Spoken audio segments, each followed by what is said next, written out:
I don't know if anybody knows what Zig Ziglar is. Do you know what that is? I don't. Neither did I. But I walked in and I was like, what is going on? I was born to win.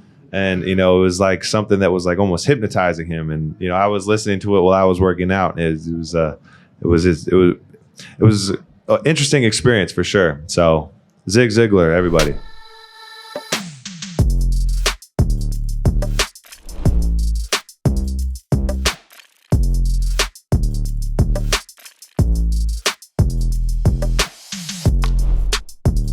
All right, welcome to Hoops Tonight here at The Volume, presented by Chase Freedom. We have a very special guest for you guys today. Jaime Jaquez Jr., forward for the Miami Heat, also on the USA Select team, something I'm very excited to talk about today. But before we get into that, we're taping here at the MBPA Brotherhood Deli, presented by Chase Freedom, in front of an incredible crowd of both Chase Freedom customers as well as fans, some of whom you've had the opportunity to meet already. So before we even dive into the episode, can we take a moment to talk about how cool this is?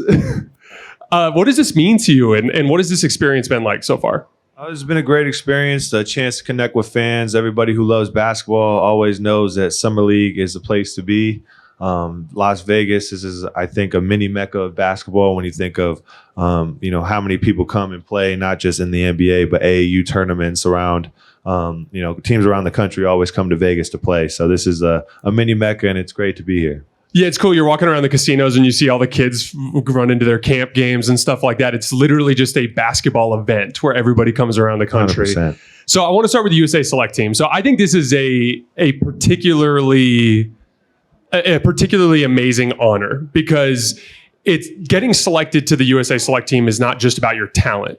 What those guys are saying, the guys who are the decision makers for Team USA are saying, you can help make the main team better. It is a payment of respect to you being a winning basketball player. That's why I think it matters so much. Did you expect to be invited? Was this like a goal of yours that you achieved, or were you surprised when you heard about it? I would say I was pretty shocked when I got the news. My agent had called me and let me know that I had been selected to participate. I was blown away. I didn't think that was going to happen. It wasn't like a goal of mine or something that I was thinking about. But, when you get an honor like that, you have to take advantage and jump at the opportunity. So that's what I did. Mm-hmm. And honestly, if someone asked me to explain Jaime Jaquez's game in 10 seconds, it would just be a really good basketball player, just well-rounded, does everything well. That's the kind of guy that helps push people and make other people better. That's why they wanted you there. That's why they wanted you to compete against the best players in the world. I thought it was such a cool honor. Tell us more about the process.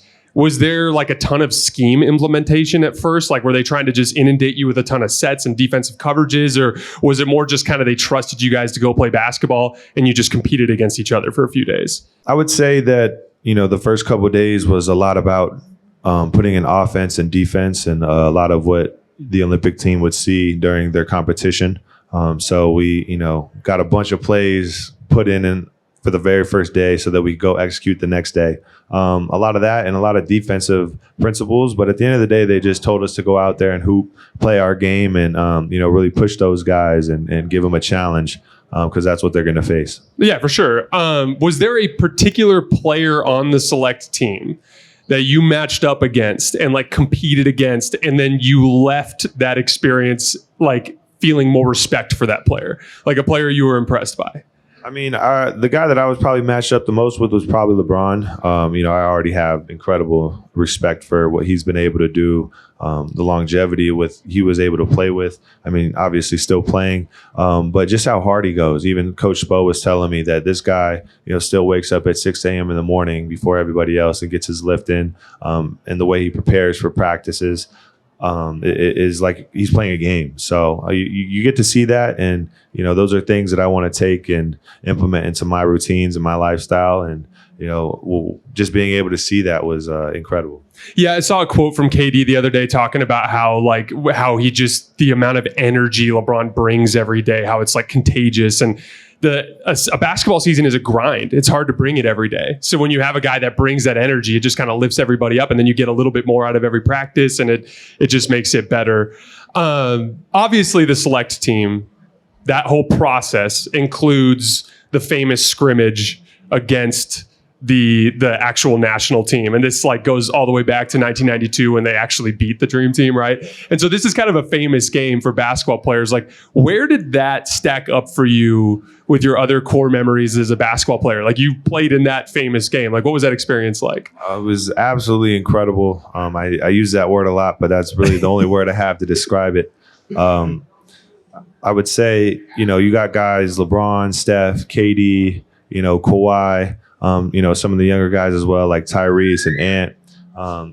This collective together as a team, it's like the NBA is in a transitional period. You got guys like, LeBron, Steph, KD on their, who knows how many years they got left. And, they're on the floor together at the same time. And you never know when that's ever going to happen again. So just to be able to be in that position, experience that was amazing. Yeah, a special shout out to Steph, KD, and LeBron for like still being this good as the younger generation is coming up, because it kind of makes for this cool experience. Like, I was at the game on Wednesday and like seeing the bench unit come in and bring all of their youthful energy, but then also watching the starters get off the way that they did. It's such a cool basketball team because it's like two completely different generations playing together.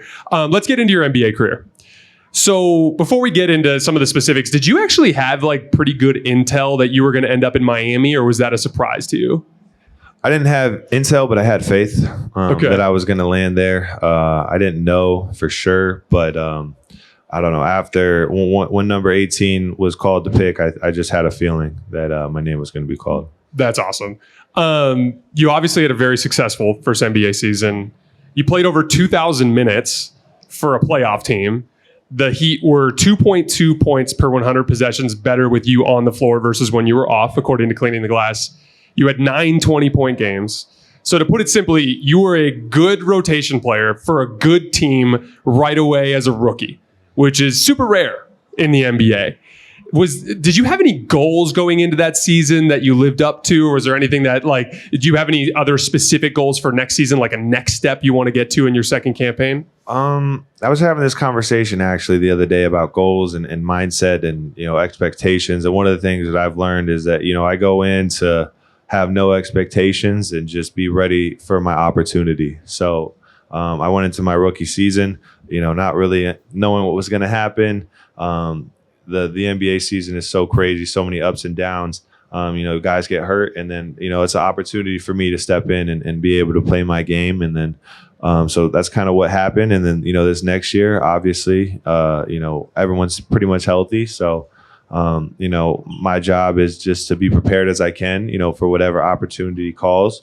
And just be ready to play my game and go out there and help win games. That's actually a really interesting point, because every season has a different roster, a different health based on, how things go over the 82 games. So your role could shift from year to year. Yeah. And so, you can't let your personal goals get in the way of that. You have to just be ready for whatever's next. Yeah, that's kind of what it is. You're just ready for whatever comes. One day, you're asked to, handle the ball and play the point guard. The next day, you're asked to, guard the best player. So I just try to be ready for anything at all times. I actually have a quick follow-up on that. How much harder was defending at the NBA level compared to the Pac-12 level? Were you blown away by the speed? Was it a tough transition? Yeah, I think, when you talk about college basketball, everything is so condensed and packed in the paint.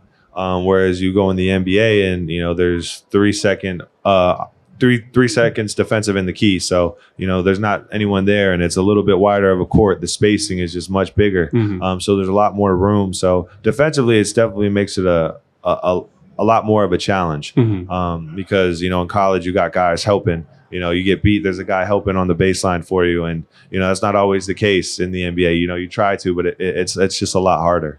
Yeah, you containing in space, it feels like, is one of the most important things you have to be able to do now. And we even saw with the Celtics in the finals, it's when you can drive and kick and get the defense in rotation, it just makes everything so much easier. And so being able to contain the ball is so important. So obviously every good basketball player has a healthy amount of respect for the Miami Heat. Their organization is famous for good reason. They're a championship organization. Obviously, you've been a fan, I would assume, of Spo and of Jimmy and Bam from afar, but you were in the trenches with those guys this year. So what was that like? Man, it was a great experience. There was no other people I'd rather be in the trenches with than those guys. Spo was one guy that, talk about bring it every day. That guy brings it every single day to practice. Jimmy and Bam the same way. It was just perfect storm for me to be able to go in and learn from those guys right away. And I was just really blessed to have that opportunity. Mm-hmm. I actually think Erik Spoelstra is the best coach in the NBA. I would agree. And he's kind of a psycho competitor. How does that like personality mesh in with the locker room? Does it almost like feel like there's just another player in there because he's just as amped up as you guys are? Oh, definitely. I mean, that guy is always his mind is always racing, thinking about basketball plays and what he can do to, help our team get better. They just asked me a question, one of the funniest moments or craziest moments.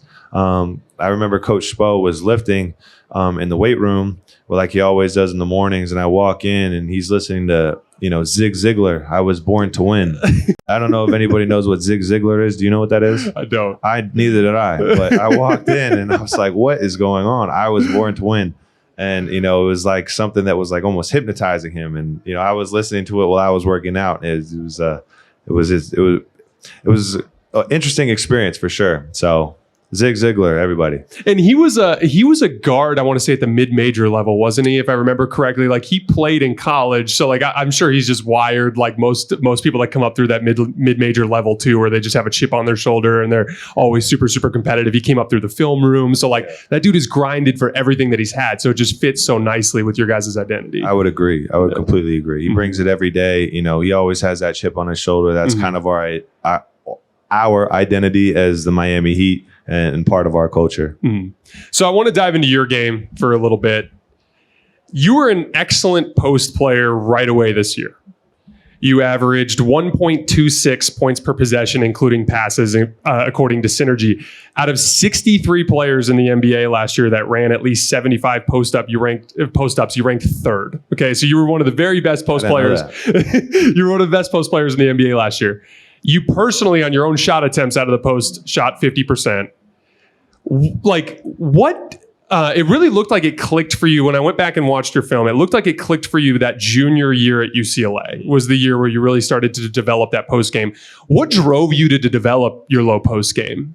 I would say watching Kobe Bryant, working from the elbows, work from the post, mid post, low post, all of that. So he was one guy I really looked up to. DeMar DeRozan's another guy. The face-up game, the pivots, everything, the fakes. So those are guys I really looked up to. And, when I was a kid, I would go to the park all the time and just, work on my game, just me versus nobody, and just try to be as creative as I could be, thinking of moves and how I could score the basketball. Yeah, one of the specific things you do really well, most basketball players, when they go into a drop step, have to pick up their dribble. Like, so they'll spin towards the baseline and they'll pick up their dribble. And so if they don't get a decent look, they're in trouble. They're like trapped down there. And one of the things you do is you keep your dribble alive as you go into that half spin, like as you drop step back and forth. And so you kind of do like almost like a post up from the 3-point line sometimes, where you're just kind of spinning and spinning until you get into the lane. That's like a little piece of like footwork and just, coordination that I know you worked insanely hard on behind the scenes. So like, what is your skill training regimen like? Like, what is in the off season? Do you have like a super regimented day by day kind of approach? Do you have like, this day I work on post work? Like, what is the process of making yourself the best possible basketball player you can be? What does that look like? Well, I would say for, specifically post-ups, I think the only way you really get good or great at that is by going against somebody and having someone guard you in those areas.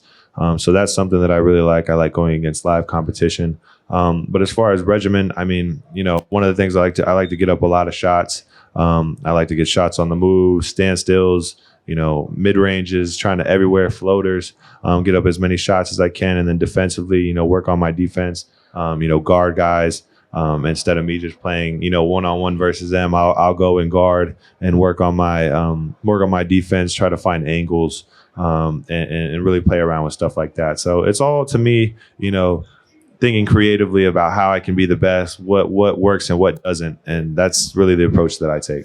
That's interesting because like there are a lot of young basketball players that play too much and they don't do enough skill work. But then there are also players that do so much skill work and they're not going against live bodies, and you have to go against live bodies. And I find that fascinating because specifically with your post game, you are a master of leverage on the ground.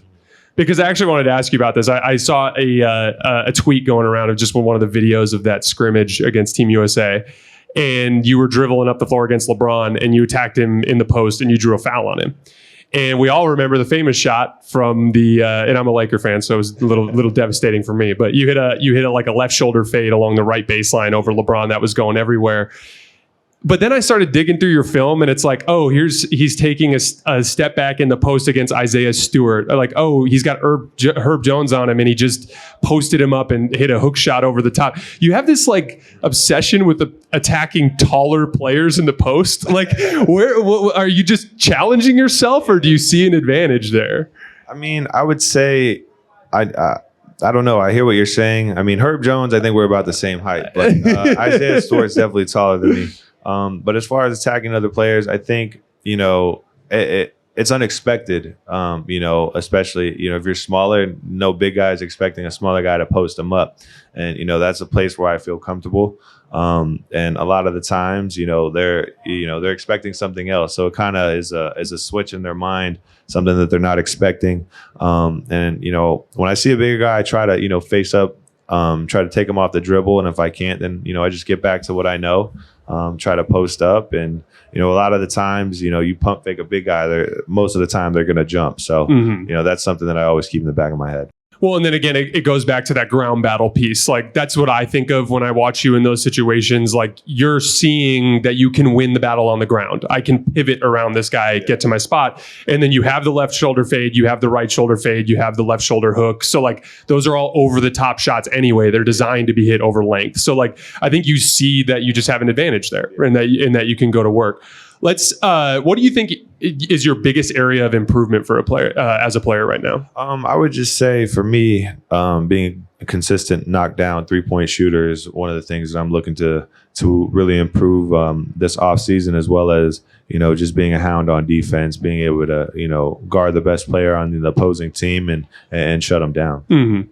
Yeah, your junior year at UCLA, according to Synergy, you got 0.79 points per jump shot, 0.87 the next year, 0.91 with Miami. So you're steadily tearing up as a jump shooter every year. And it's funny because I listen to people like either commenting underneath my videos or just people talking about basketball on Twitter, and they're under the impression that like you just go in for a summer and you can come out a great jump shooter. And it's like, no, it's a grind. You got to shoot thousands and thousands of jump shots every single day for months and months and months. And it's a slow grind. And so there's obviously signs that you're making improvements on that front. And honestly, I would imagine that's something that they need within that Miami offense. Actually, I have a follow-up for you. On the post-up stuff, did Erik Spoelstra approach you and say like, hey, I watched your film at UCLA.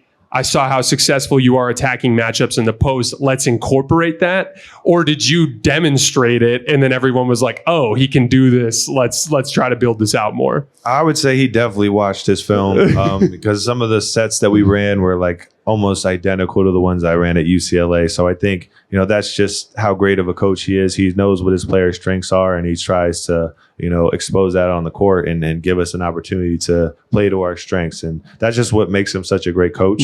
And, going back to, the jump shooting thing, that's one of the things that we talk about a lot is, success is not linear. It's not a straight uphill. You're going to go down, you're going to go up, and then you're going to go down again, and then you're going to go up. And then, to see those jumps, it takes time. And it's like you said, it's a grind. Well, especially with jump shooting, because jump shooting it's such a head game too, because you can go cold and miss 4 or 5 in a row, even if you're doing everything right. And it can just be frustrating. So mental. It's such a mental thing. You shoot so many shots. You're like, how do I miss? So that's what I think. So specifically with Spoelstra, is there a specific set that they would draw up for you to get a bucket that was your favorite that you can think of? Like in the huddle, it's like, we're running this for Jaime. He's going to attack this matchup.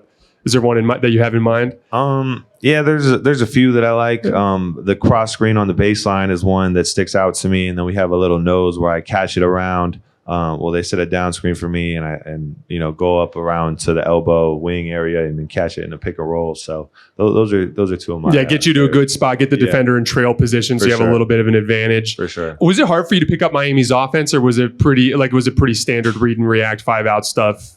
I mean, it's basketball. I think the difference in the NBA versus college is in the NBA, it's a lot of actions versus sets. We got to get to this action. Okay, let's get to another action. Usually you got two ball swings and then you need a shot because of the short, 24 seconds, and versus college where you can swing the ball maybe 3 times and get a shot.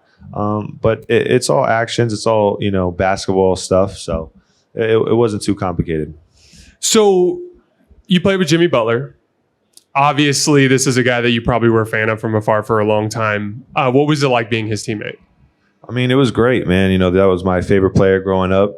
So, now to be his teammate, it's a little weird.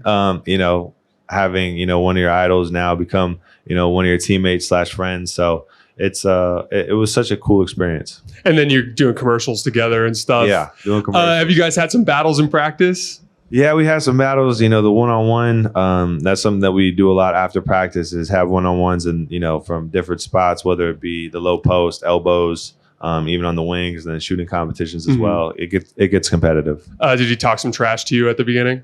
Yeah. He definitely tried to test me for sure. I stood my ground, which I think, he respected. So what's the plan for the rest of the summer? Are you going to take some time off after the select team, or are you going to get right back into it? Oh, well, I got a game tomorrow. So. Oh, okay. Yeah, I'll be playing here. Oh, you're playing with Summer League? Yeah, that's 3:30. awesome. 3:30 tomorrow. I got a game. So, been working, continuing. We had practice this morning and then, got a game tomorrow.